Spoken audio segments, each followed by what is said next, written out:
win eventually. 오늘 하나님께서 우리에게 주신 말씀은 사도행전 17장 1절부터 9절 말씀입니다. 박상욱 성도님 말씀 봉독해 주시겠습니다. 그들이 암비볼리와 아볼로니아로 다녀가 데살로니아에 이르니 거기 유대인의 회당이 있는지라. 바울이 자기의 관례대로 그들에게 들어가서 새 안식일을 성경을 가지고 강론하며 뜻을 풀어 그리스도가 해를 받고 죽은 자 가운데서 다시 살아나야 할 것을 증언하고 이르되 내가 너희에게 전하는 이 예수가 곧 그리스도라 하니 그 중에 어떤 사람 곧 경건한 헬라인의 큰 무리와 적지 않은 귀부인도 권함을 받고 바울과 실라를 따르나 그러나 유대인들은 시기하여 저자의 어떤 불량한 사람들을 데리고 떼를 지어 성을 소동하게 하여 야손의 집을 침입하여 그들의 백성에게 끌어내려 찾았으나 발견하지 못하매 야손과 몇 형제들을 끌고 읍장들 앞에 가서 소리 질러 이르되 천하를 어지럽게 하던 이 사람들이 여기도 이름에 야손이 그들을 맞아 들였도다. 이 사람들이 다 가이사의 명을 거역하여 말하되 다른 임금 곧 예수라 하는 이가 있다 하더이다 하니 무리와 읍장들이 이 말을 듣고 소동하여 야손과 그 나머지 사람들에게 보석금을 받고 놓아주니라. 아멘. 아멘. 자리에 앉으시 바랍니다. 저희는 지난주까지 미가서 말씀을 함께 나누었습니다. 공의를 행하고 인자를 사랑하며 겸손히 하나님과 주와 함께 행하는 것이 바로 내가 너희에게 원하는 것이다 라고 미가는 우리에게 이야기했습니다. 이제 저희는 오늘부터 데살로니가 전서 말씀을 함께 나누려고 하는데요. 데살로니가 전서는 바울이 교회를 향해 쓴 첫 번째 서신입니다. 어리고 연약한 교회인 데살로니가 교회를 향해서 바울이 무엇을 이야기하는지를 통해 우리 더 기쁨 교회를 향한 주님의 뜻이 무엇인지 우리가 함께 좀 생각해 볼 수 있는 그런 시간을 가지려고 합니다. 오늘은 데살로니가 전서의 서론에 해당되는 내용을 여러분들과 함께 나누려고 합니다. 데살로니가의 교회가 어떻게 세워지게 되었는지, 그리고 그 데살로니가 교회가 가지고 있었던 문제가 무엇인지 우리가 함께 나눠보도록 하겠습니다. 지금 제가 구글맵에 들어가서 데살로니가 이렇게 치면 안 나와요. 근데 구글맵에 데살로니키라는 도시를 치면 그리스의 한 도시가 나옵니다. 현재 이 데살로니가는 그리스의 데살로니키라는 도시이고요. 당시 바울이 살던 그 당시에는 마게도냐의 수도에 해당되는 굉장히 거대한 도시였습니다. 그 당시에 그 도시의 인구가 한 10만 명이었다라고 해요. 요즘은 메트로폴리탄 거대 도시들은 수천만에 이르지만 그 당시에 그 10만 명 이상이 모였다라는 것은 굉장히 거대한 도시였다라는 사실을 알 수 있습니다. 당시 바울 시대에 데살로니가가 지니고 있었던 특별한 네 가지의 특징에 대해서 먼저 함께 좀 이야기해 보도록 하겠습니다. 먼저 전략적인 위치입니다. 여러분 그 밑에 여러분 주보에 보면 제가 이제 지도를 같이 여러분들에게 이렇게 실어 놨어요. 지도를 한번 보면 너무 작아서 잘 안 보이시죠? 그래서 거기에 보면 지도에 마게도냐라고 써 있고요. 그 바로 밑에 큰 바다가 지중해이고 지중해 바로 옆에 에게해가 있습니다. 보이시나요? 예. 그래서 지금 이 마게도냐라고 써 있는 글씨 그 밑으로 조금 내려오면 거기가 바로 데살로니가에 해당되는 위치예요. 그래서 이 데살로니가 옆에 보면 비아 에그나시아라고 해서 에그나시아 동서를 관통하는 로마로 향하는 아주 거대 도로가 통과하는 도시가 바로 이 데살로니가라는 도시입니다. 그래서 이 데살로니가 요 지금 위치에서 보시면 아시는 대로 아시아와 이 유럽을 연결하는 중요한 통로에 위치한 그런 도시였어요. 여러분 지금 요즘 우리가 뉴스를 통해서 그 우크라이나 사태를 듣잖아요. 우크라이나가 지금 여러분이 찾아보면 요 지금 마게도냐에서 이 데살로니가 조금 위에 있는 위치예요. 그러니까 지금 거의 어찌 보면 데살로니가가 가지고 있는 이 어떤 위치, 지리적 위치와 거의 흡사한 것이 우크라이나다라고 보시면 됩니다. 그 러시아와 이 서쪽과 동쪽과를 연결하는 그리고 이제 바다로 이 바다가 연결되는 굉장히 이게 중요한 위치에 있는 도시인 거죠. 이렇게 이 마게도니아에 위치한 이 데살로니가는 굉장히 전략적인 중요한 위치에 있었습니다. 두 번째로 우호적인 지위인데요.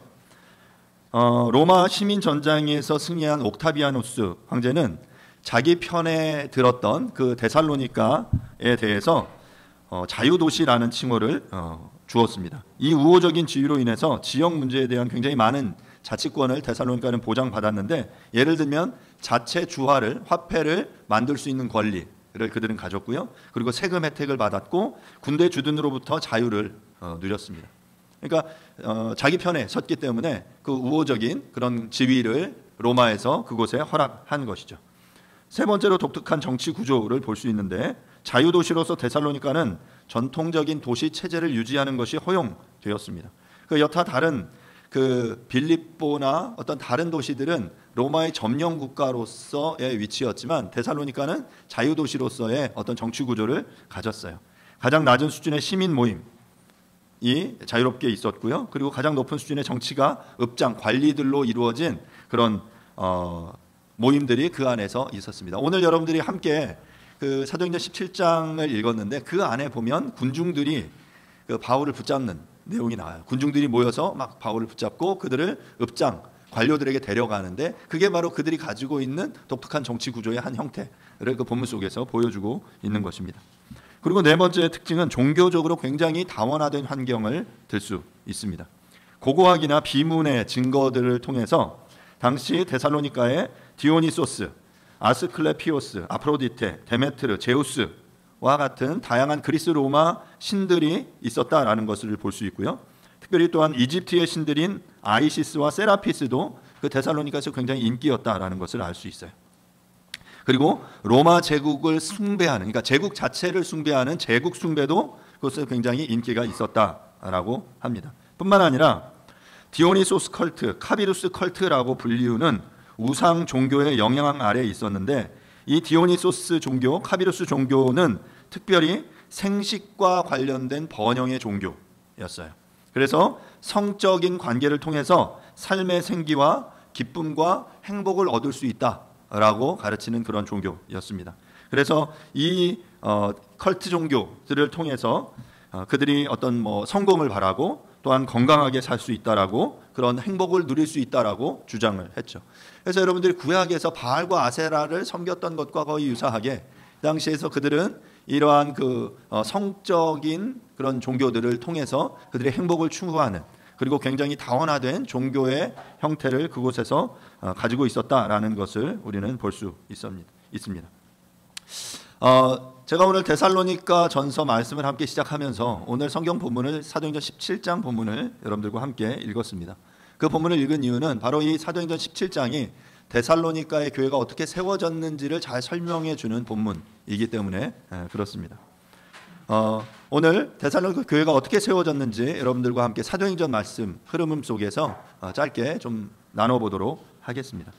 사도행전 16장을 보면 36절부터 41절에 있는 그런 내용들인데요. 바울이 마가 요한과의 일로, 그러니까 마가 요한과 무슨 트러블이 있었던 것 같아요. 마음에 들지 않는 어떤 일이 있었고, 그래서 마가 요한을 자신의 선교 여행에 함께 데려갈 수 없다라고 했어요. 그래서 이 일로 그 신라와 나뉘어지게 되죠. 바울과 바나바와 나뉘어지게 되고, 이제 신라와 팀을 이루어서 선교 여행을 진행하게 되는데, 더베와 루스드라를 향해 가게 됩니다. 그리고 그곳에서 바울이 마게도냐 환상을 봐요. 그 환상을 보고 이르게 된 마게도냐의 첫 번째 도시가 어디냐면 바로 빌립보입니다. 여러분 그 지도 속에서 보시면 데살로니가의 바로 오른쪽에 있는 도시가 빌립보라는 도시예요.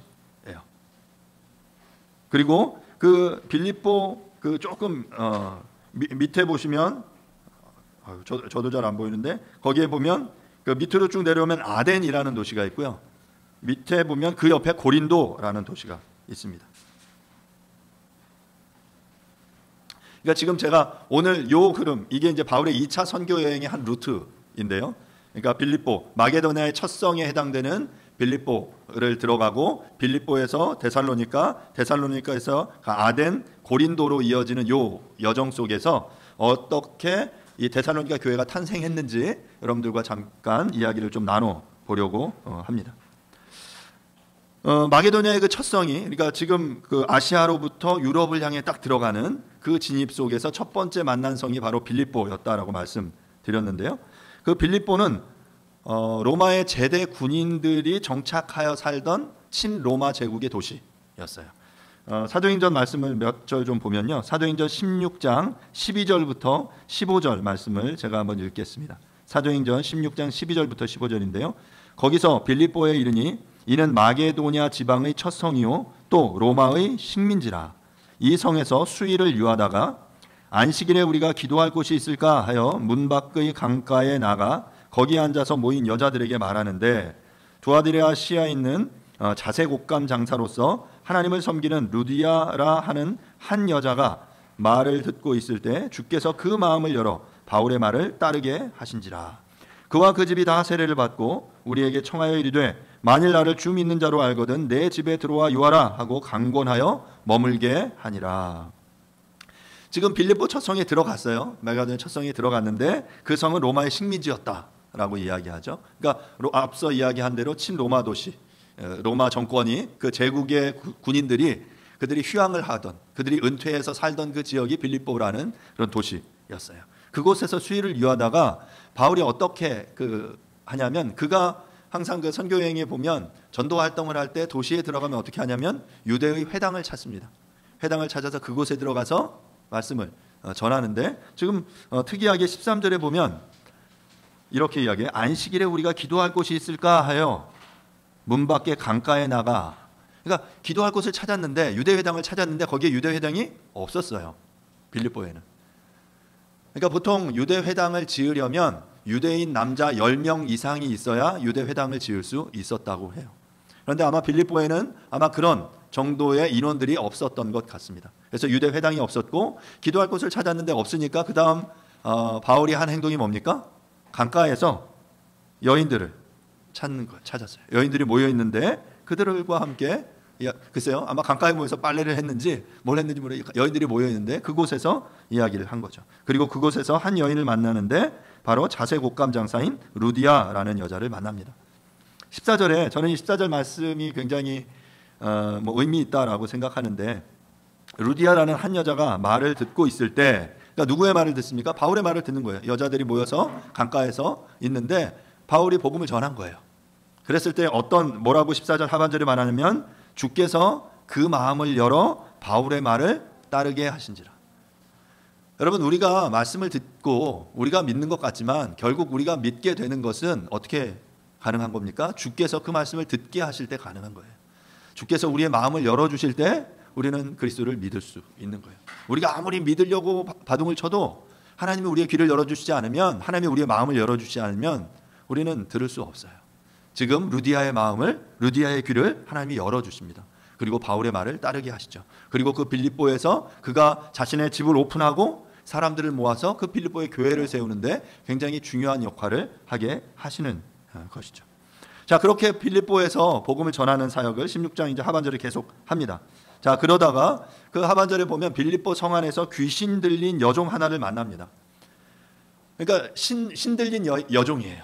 그러니까 신들렸으니 뭔가 이렇게 물으면 다 이렇게 대답을 해주겠죠. 우리가 여기 점치러 가면 정말 용한 무당들이 있다고 하잖아요. 요즘 대선을 앞두고 그 무속에 관한 이야기들이 막 들리는데 정말 신기가 있는 한 여종이 있었어요. 그리고 그 여종의 주인은 이 여종으로 인해서 돈을 버는 거예요. 수익의 근원이었죠. 자, 그런데 바울이 가다가 이 귀신 들린 여종이 괴로워하는 그 모습을 보고 너무 안타까워하다가 어떻게 합니까? 그냥 무심코 지나가는 게 아니라 그 여종을 고쳐줘요. 그러니까 고쳐준다는 건 뭐예요? 그 귀신을 내쫓았어요. 그러자 이 귀신 들린 여종은 어떻게 됩니까? 정상인이 되죠. 맨정신이 되죠. 그런데 문제는 이 주인의 수익의 근원이 끊어진 거예요. 이제 더 이상 와서 뭔가를 물어봐도 이 신기가 없으니까 대답을 못 해주는 거죠. 그러니까 주인이 화가 났어요. 나의 수익의 근원이 끊어졌다 해서 바울을 고발합니다. 그리고 바울은 옥에 갇혀요. 바울과 실라가 옥에 갇혀서 그 16장 빌립보 감옥에서 뭐 합니까? 저녁에 밤에 기도합니다. 하나님 앞에 기도해요. 찬송하며 기도하자 옥문이 터지고 지진이 나서 그 빌립보 감옥의 문이 열리고 바울의 일행이 탈출하는 일이 생기는 게 바로 16장의 사건입니다.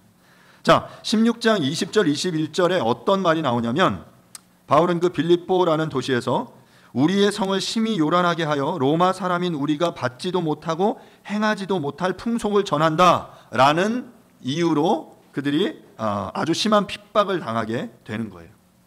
그러니까 지금 바울이 가르치는 이 메시지에 대해서 지금 로마 사람인 우리가 받지도 행하지도 못할 풍속이다라고 그들이 여기면서 바울을 그 감옥에 가두게 된 거죠.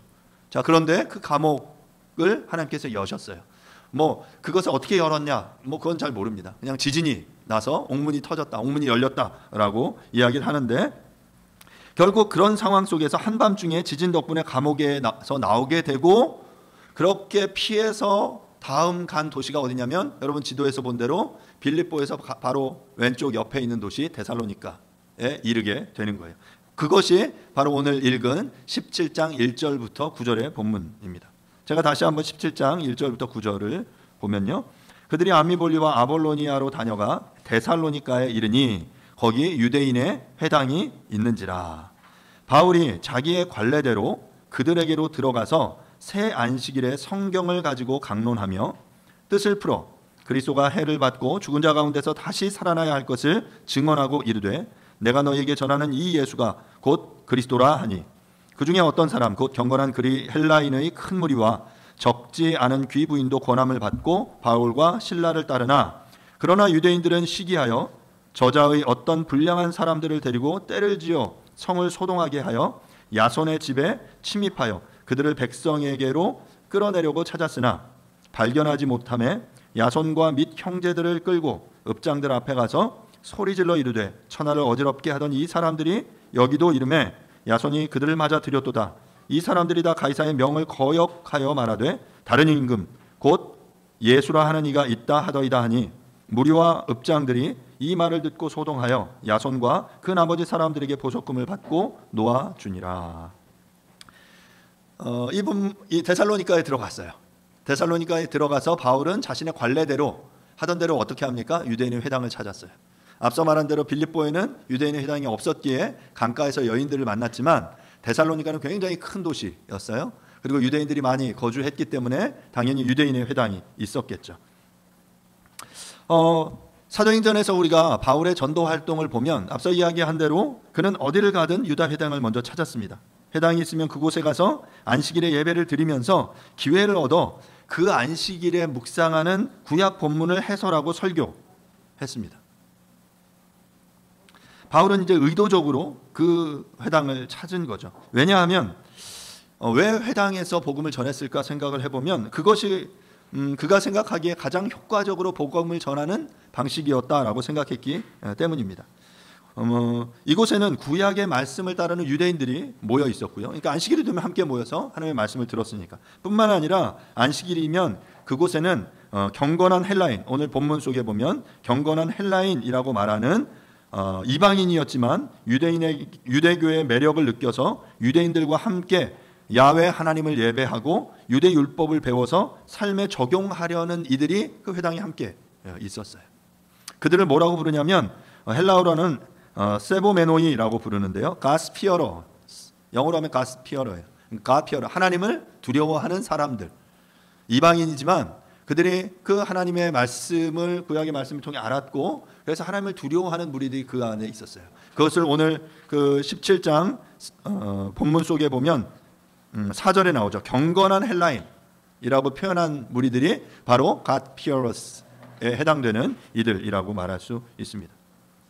자, 그들이 그러한 사람들이 있었기에, 그러니까 지금 여러분 생각을 해보세요. 선교하러 복음을 전하러 갔는데 정말 맨 땅에 전혀 기독교의 배경이 없는 사람들에게 기독교를 전하는 것은 굉장히 시간이 드는 그러한 사역이겠죠. 물론 그런 사역을 해야 되는 지역도 있지만, 지금 예수 그리스도가 십자가에 달려 죽으시고 부활하신 후에 그 사건에 대해서 알고 있는 이들이 흩어져 살고 있는 디아스포라 시대에 그 구약의 말씀을 이미 알고 있는 그들을 향해 가서 복음을 전하는 것이 가장 효과적인 사역이었음에 틀림없습니다. 그래서 유대 회당을 찾은 것이죠.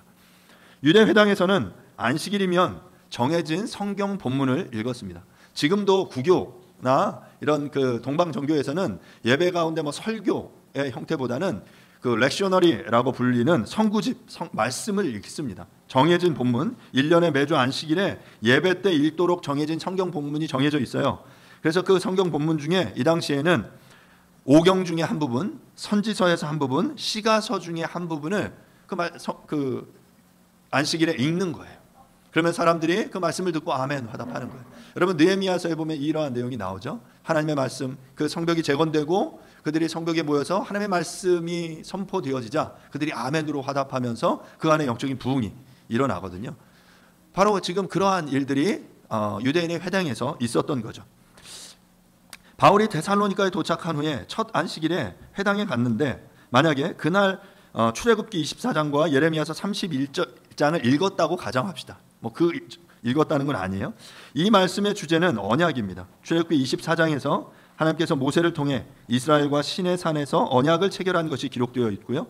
예레미야 31장에는 이스라엘의 불순종 때문에 시내산 언약이 파괴되고 하나님께서 바벨론을 통해 이스라엘을 심판하시지만 그 후에 새 언약을 세워 하나님께서 구원의 역사를 다시 시작하실 것이 기록되어 있어요. 이 본문을 읽고 그 데살로니가 회당 안식일 예배에서 바울은 하나님께서 예레미야를 통해 약속하신 그 새 언약이 바로 예수 그리스도를 통해 성취되었다라고 선포했을 거예요.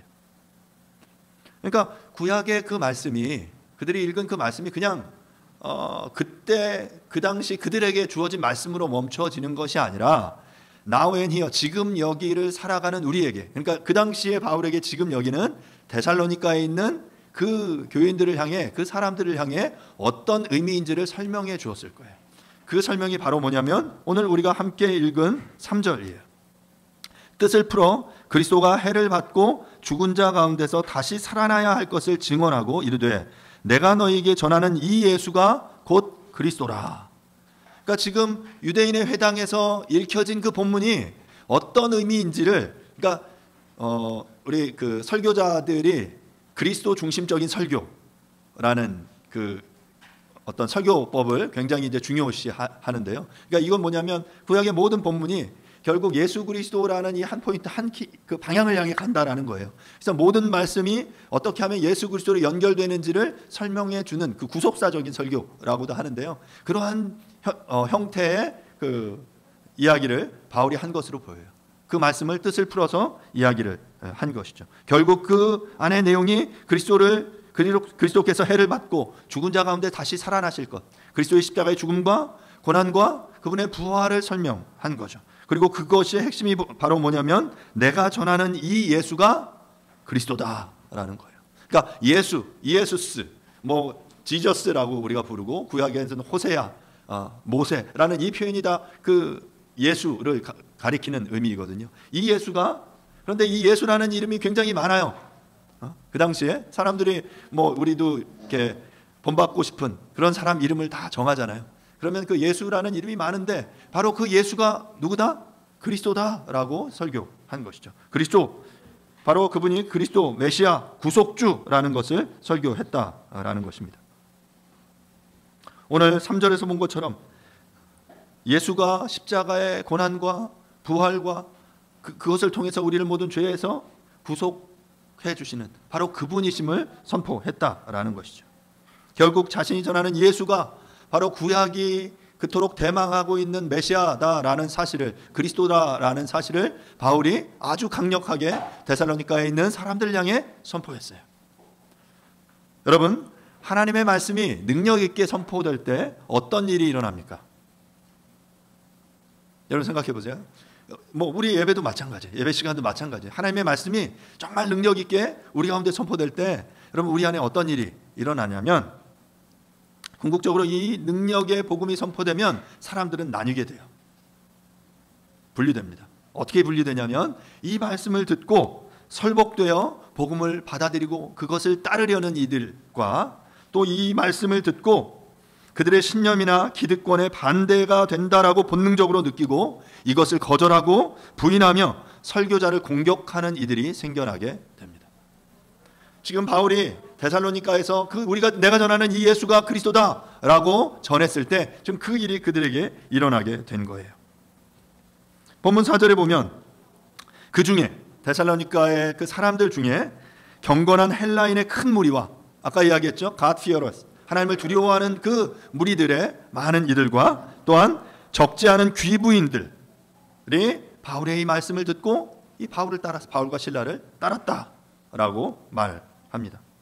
그리고 그 다음에 보면 야손이라는 사람이, 여기 이제 그 한글로는 야손이라고 표현돼서 이게 좀 애매한데 영어로 보면 제이슨이에요. 제이슨이라는 그 인물이 복음을 듣고 자신의 집을 오픈하는 거죠. 그리고 이렇게 복음을 따르는 이들이 있었다면 또한 예수가 그리스도다라는 이 복음의 말씀에 대해서 많은 유대인들은 이 복음의 말씀을 거부하고 시기하여 불량배들을 동원하여 성을 소동하게 하였고, 복음을 받아들인 바로 이 야손과 그 형제들, 원래는 이제 바울을 잡으려고 했는데 바울은 없었고 그 야손과 그 형제들을 옥에 가두는 사건이 바로 우리가 함께 읽은 1절부터 9절의 사건의 이야기입니다. 앞서 말씀드린 대로 데살로니가는 마게도냐 지방의 수도였기 때문에 규모가 컸고 큰 도시답게 유대 공동체도 꽤 컸죠. 그리고 회당이 있었고 사람들이 많이 있었어요. 바울의 복음 선포를 듣고 특히 사회 상류층 귀부인들, 적지 않은 귀부인들이 바울을 좇게 되었습니다.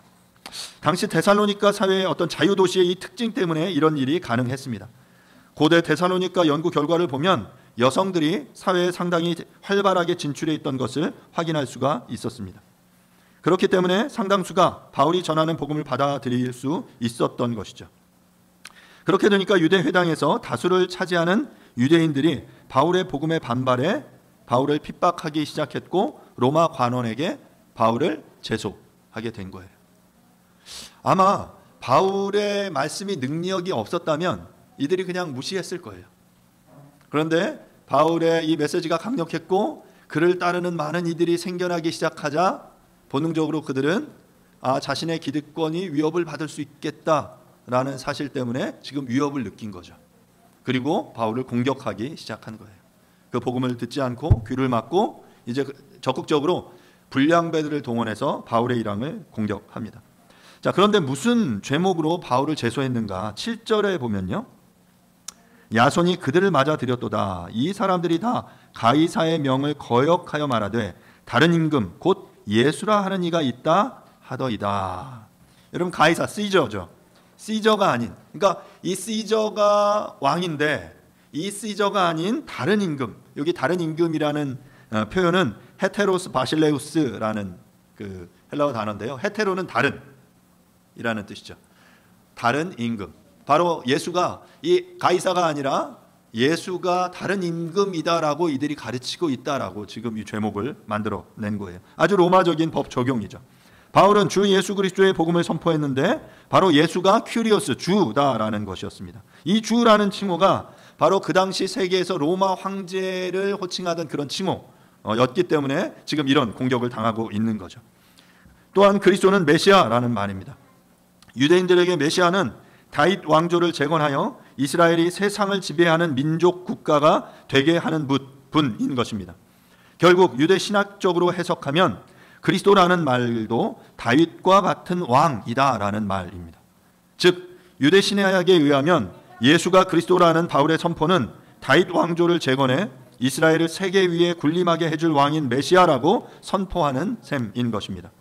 그렇기 때문에 바울이 주 예수 그리스도를 선포하는 것은 유대 신학의 관점에서 해석하면 예수를 그리스도 곧 메시아로 선포하는 것이므로 다윗 왕조를 재건할 왕이라고 선포하는 것이고요. 당시 로마의 정치적인 관점에서 본다면 예수를 주 큐리오스로 선포하는 것이기 때문에 로마 황제, 즉 가이사에 대한 반역이다라고 해석될 수 있는 것입니다. 그렇다면 바울의 복음 선포를 가이사에게 반역하는 행위로 7절에서 본 것처럼 로마에 제소하는 것은 유대인들의 입장에서 볼 때 가장 효과적인 방법이었을 것입니다. 이런 상황에서 로마의 관원들은 이 유대인들이 동원하는 불량배들의 횡포를 눈감아 주었을지도 모릅니다. 이런 불량배들의 횡포에 위협을 느낀 이 바울과 실라의 일행은 데살로니가 형제들의 도움을 받아서 밤에 어디로 이동하냐면 그 여러분 지도상에 보면 이 밑에 있는 베레아로 이동합니다. 그리고 나서 바울은 그 밑에 이제 아덴으로 내려가게 되는데요. 그곳에서 복음을 전하다가 바로 그 아덴 밑에 고린도로 이주하게 되는 거예요. 그럼 이제 여정이 이렇게 완성이 되죠. 빌립보에 들어갔다가 데살로니가에 가요. 그런 데살로니가에서 복음을 3주에 걸쳐서 전하고, 아마 3주가 아니라 그 이후에도 조금 더 여정을 그곳에서 있었을 것이라고 생각돼요. 보통 한 2개월에서 3개월 정도의 시간을 데살로니가에 거주했다라고 보는데, 그곳에서 있다가 이제 공격을 당하기 시작한 거죠. 사람들이, 어떤 불량배들이 죽이려고 하고, 그 함께 믿는 야손의 형제들, 이 그리스도인들이 막 핍박을 받게 되자 결국 바울의 일행이 탈출하게 되는 거예요. 도망가요. 아덴으로 도망갑니다. 그곳에서 복음을 전하다가 다시 베레아로 이동하고, 그 다음에 이제 아테네죠. 그래서 아테네로 이동해서 그것에서 말씀을 전하다가 고린도로 넘어가게 되는 것이죠. 고린도로 이동한 바울은 브리스길라와 아굴라라는 부부와 함께 천막 만드는 일을 그곳에서 합니다. 텐트 메이커, 가죽 깁는 일을 한 거예요. 그곳에서 일을 하면서 안식일마다 그 고린도의 회당에서 하나님의 나라를 강론합니다. 그 내용이 바로 사도행전 19장의 이야기예요. 바울이 이곳에서 고린도에서 그 수년의 시간을 보내요. 굉장히 꽤 오랜 시간을 고린도에서 보냅니다. 그곳에서 일을 하면서 안식일에는 복음을 전하면서 그가 일을 하다가 이 고린도에서 데살로니가 교회의 소식을 근심하며 기다리는 중에 디모데가 데살로니가 소식을 바울에게 전하게 돼요. 그래서 여러분 생각해 보세요. 2, 3개월 복음을 전했는데 데살로니가 교회가 생겼어요. 그런데 자기는 쫓겨나올 수밖에 없었어요. 쫓겨나와서 지금 결국 내려와서 고린도에 머물러 있으면서 일을 하면서 그 고린도 교회를 세우는 일을 하면서 그는 그가 이전에 세웠던 그 교회들을 생각하며 하나님 앞에 기도했을 거예요. 그러면서 데살로니가 교회가 과연 어떨까? 그들이 건강하게 잘 자라고 있을까? 그런 궁금한 마음이 있었을 텐데, 어느 날 디모데가 데살로니가 교회 소식을 가지고 바울에게 나타난 거죠. 데살로니가 교회가 핍박을 받으면서 여전히 믿음에 굳건히 서 있을 뿐만 아니라 바울을 전혀 원망하지 않는다라는 이야기를 디모데가 전했습니다. 어떻게 보면 자기들에게 갑자기 복음이라는, 예수가 그리스도라는 이 외래 종교를 전해줘서 그들은 지금 어려움에 처하게 됐잖아요. 아니면 당시 막 복음을 전하면서는 바울이 막 간이라도 빼줄 듯이 막 그들에게 사랑을 베풀었는데, 이제 좀 핍박 당한다고 해서 그들이 혼자 도망가 버리고, 어찌 보면 자신들은 홀로 남아서 고아와 같이 그런 그 외로움을 느끼지 않았을까. 그런데 지금 그 데살로니가 교인들이 그러지 않았다라고 말하고 있는 거죠. 저는 이 본문을 생각하면서 그런 생각이 들었어요. 만약에 단기 선교팀이 어느 지역에 가서 몇 달 정도 사역을 하고 돌아왔다라고 해봅시다. 몇 달 갔는데 그곳에서 교회를 세웠어요. 그러니까 그곳에 사람들에게 복음을 전하고 훈련해서 막 열심히 해서 그 안에 사람들이 그 모임을 만든 거예요. 가정교회가 이루어졌어요. 그런데 그 정부에, 뭐 중국으로 말하면 공안이라고 말할 수 있죠. 정부 당국의 감시와 핍박을 피해서 이 선교팀은 추방됐고 쫓겨나갈 수밖에 없었고, 선교사는 그곳에 남겨진 교회가 과연 그대로 이렇게 존재하는지, 그들이 건강하게 자라고 있을지, 별 문제가 없는지를 고민하며 아마 기도하는 중이었을 거예요. 그런데 디모데가 소식을 갖고 나타난 거죠. 데살로니가 전서 3장 6절부터 7절을 보면 그 이야기가 짧게 기록이 되어 있습니다. 데살로니가 전서 3장 6절부터 7절 제가 한번 읽겠습니다. 지금은 디모데가 너희에게로부터 와서 너희 믿음과 사랑의 기쁜 소식을 우리에게 전하고, 또 너희가 항상 우리를 잘 생각하여 우리가 너희를 간절히 보고자 함과 같이 너희도 우리를 간절히 보고자 한다 하니, 이러므로 형제들아, 우리가 모든 궁핍과 환난 가운데에서 너희 믿음으로 말미암아 너희에게 위로를 받았노라. 지금 데살로니가 교회가 그 3장 6절을 보면 너희가 우리를 항상 잘 생각한다라고 말하거든요. 잘 생각한다라는 말은 좋게 여긴다, 좋게 생각한다라는 거예요. 내가 너희를 원망하지 않고 그 바울의 일행이 그냥 갑자기 떠나버린 그것들 원망하지 않고 좋게, 괜찮게 생각한다. 걱정하지 말아라. 그리고 바울이 데살로니가 교회에 대해서 그 이야기를 듣고 크게 위로를 받았다라고 말하는데, 이 데살로니가 교회 성도들한테 그들의 그 모습, 그들의 교회가 여전히 건강하게 세워져 있고 그들이 여러 가지 어려움들, 문제들 속에서도 하나님을 향해 나아가고 있다는 그 소식이 디모데에게, 그 바울에게는 굉장히 큰 위로가 되었겠죠. 그러면서 그래서 바울은 데살로니가 교인들을 칭찬하고 격려하면서 그들이 믿음에 더욱 굳건히 서서 그리스도의 사람들답게 계속 전진하도록, 계속 살아가도록 격려하기 위해 지금 데살로니가 전서를 쓰고 있는 거예요.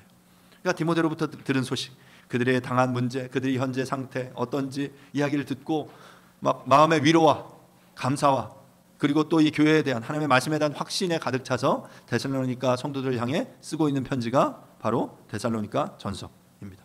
그래서 이 데살로니가 전서는 앞서 이야기한 대로 고린도에서 썼다라고 이야기해요. 그렇기 때문에 AD 50년, 51년경 바울이 전도 여행 중에 가장 최초로 쓴 그 교회를 향해 쓴 편지가 바로 데살로니가 전서다라고 말합니다. 데살로니가 교회는 아직 신앙이 어렸기 때문에 예전 삶의 영향도 받았고 도덕적으로 문제가 많았습니다. 특히 성도덕의 문제가 있었고요. 종말론의 이해에도 문제가 있었어요. 이런 문제들을 교정해 주기 위해 바울이 편지를 쓰고 있는 거예요. 두 번째로 데살로니가 교회의 몇 가지 문제, 지금 앞서 짧게 이야기했는데 그들이 어떤 문제 가운데 있었는지 우리가 짧게 좀 생각해 보려고 합니다. 앞서 말한 대로 데살로니가 교회는 당대 마게도니아의 아주 큰 도시였다라고 말씀드렸죠.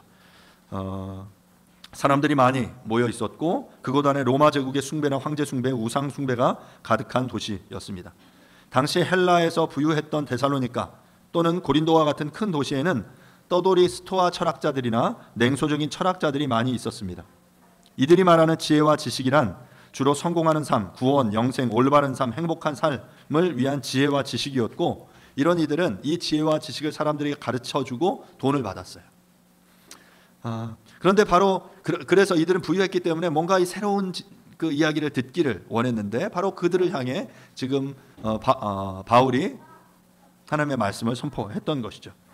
앞서 말한 것처럼 바울이 새 안식일에 걸쳐서 복음을 전하고 짧은 기간 동안 그들에게 복음을 전하고 떠났기 때문에 그러니까 모든 어떤 복음의 말씀에 대해서 체계적으로 예를 들어 에베소나 고린도에서와 같이 그들이 그 교회를 향해 충분한 훈련, 소위 말하는 제자 훈련을 시킬 시간적인 여유가 없었겠죠. 문제가 여전히 있지만 떠날 수밖에 없는 상황이었고 떠나고 나서 그들의 이야기를 들으면서 그 문제들을 들으면서 지금 바울이 편지를 쓰고 있었던 거예요. 여러 가지 문제가 있었지만 저는 이 문제가 어찌 보면 우리들의 문제가 될 수도 있다라고 생각합니다. 첫 번째는 유대인들의 핍박이었습니다. 앞서 설명했어요. 예수가 메시아다, 예수가 주다라고 말한 이 선포는 유대인들에게는 그 유대의 어떤 다윗 왕조를 다시금 세운다라는 그런 것에 대한 도전이었고 로마에게는 가이사가 주가 아니라 메시아 예수가 주다라는 그런 어떤 정치적인 도전이었죠. 그래서 로마 황제 가이사에 대한 반역 행위 또한 그 유대 종교 전통적인 가르침에 대한 어떤 그 도전으로 여기고 그들을 핍박했습니다. 하지만 이러한 핍박 속에서 교회는 더욱 주님을 바라보며 성장합니다. 두 번째로 데살로니가 교인들은 아마 버림받은 느낌 속에 있었을 거예요. 교인들은 핍박 와중에 목사인 바울이 자기들을 버리고 떠났다고 느꼈을 수도 있습니다. 그래서 아마 그런 부분들이 바울은 걱정이었을지도 몰라요. 물론 이 앞서 이야기한 데살로니가 전서 3장의 그 본문에서 그들이 그렇지 않다라고 말하지만 어찌 보면 다시 금방 돌아오겠다라고 말하며 떠난 바울이 지금 돌아오지 못하고 있는 이 상황 속에서 자신들이 고아처럼 홀로 내어버려졌다라는 그 느낌들이 그들에게 있었을 수도 있어요. 이 부분을 위로하기 위해서 바울이 지금 편지를 쓰고 있는 거죠. 세 번째는 성적 문란의 문제인데요. 데살로니가 4장 3절부터 5절에 보면 이런 표현이 있습니다. 하나님의 뜻은 이것이니 너희의 거룩함이라 곧 음란을 버리고 각각 거룩함과 존귀함으로 자기의 아내 대할 줄을 알고 하나님을 모르는 이방인과 같이 세욕을 따르지 말라라고 말해요. 바울은 여기서 너희를 향한 하나님의 뜻은 거룩함, 성화에 이르는 것이다. 너희들이 그러므로 성적 관계에 있어서 그리스도를 믿기 전에 그런 삶을 더 이상 계속해서는 안 된다. 이방인의 방식을 계속 따라서는 안 된다라고 권고하고 있는 것입니다. 이 시대로 말하면 원나이트 아니면 혼외정사와 같은 어떤 그리고 이런 성적인 부도덕의 문제들. 그런데 사람들은 이 시대에 많은 어떤 가르침들은 그러한 것들이 별 문제 아니다라고 말하고 있잖아요. 지금 데살로니가에도 그러한 어떤 이슈들이 있었던 것이죠. 그리스도의 복음을 듣기 전에 데살로니가 교인들은 그 시대의 흐름 속에서 성적인 부도덕을 전혀 문제로 여기고 있지 않았고 어찌 보면 여러 여인들을 거느리는 것, 아내 외에 다른 여자들을 두는 것을 자랑스럽게 여겼을지도 모릅니다. 그런 일상의 문화 속에 살던 사람들이 하나님 나라 복음이라는 높은 차원의 도덕적인 윤리를 듣고 그들이 그것을 쉽게 따를 수 없었던 것은 어찌 보면 당연한 일일 것입니다. 하지만 그들은 복음을 들었고 복음이 그들의 삶을 주장하기 시작했고 그들의 삶은 바뀌어가기 시작한 것이죠. 그리고 지금 그것을 요구하고 있는 거예요. 네 번째는 종말에 대한 과도한 집착인데요.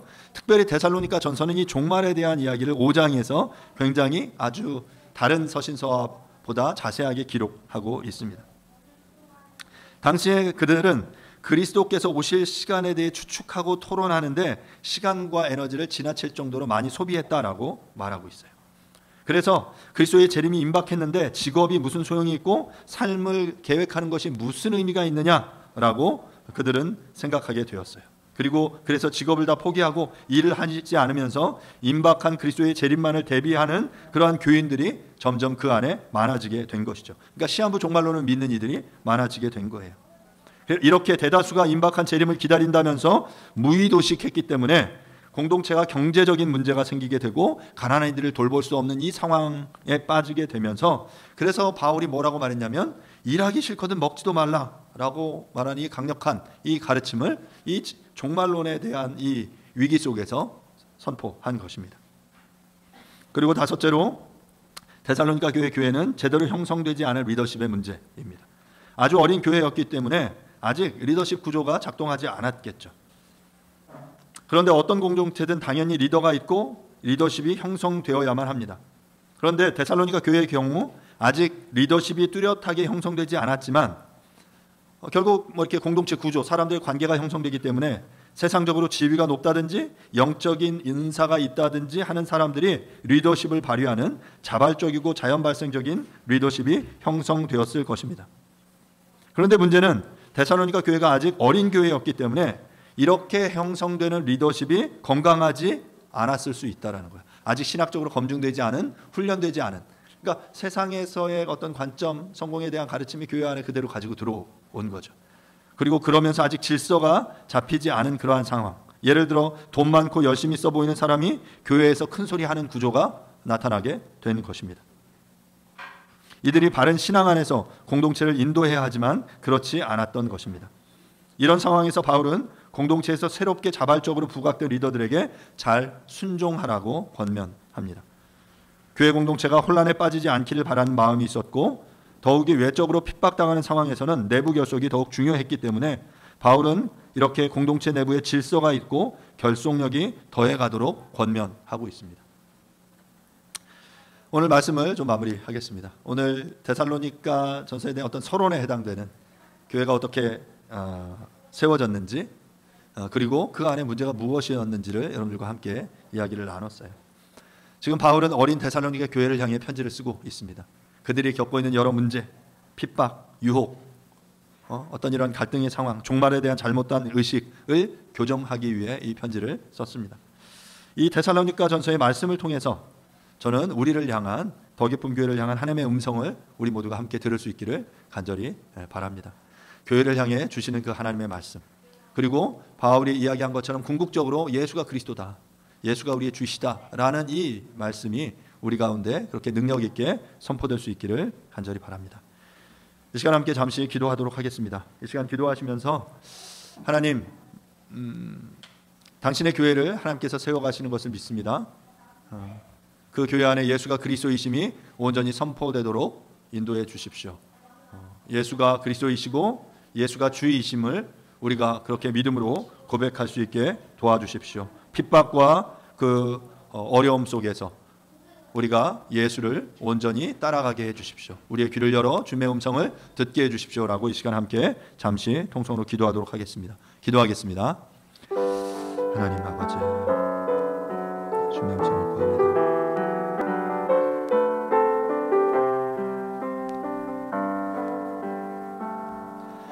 뜻을 풀어 그리스도가 해를 받고 죽은 자 가운데서 다시 살아나야 할 것을 증언하고 이르되 내가 너에게 전하는 이 예수가 곧 그리스도라 하니 그 중에 어떤 사람 곧 경건한 헬라인의 큰 무리와 적지 않은 귀부인도 고난을 받고 바울과 실라를 따르니라.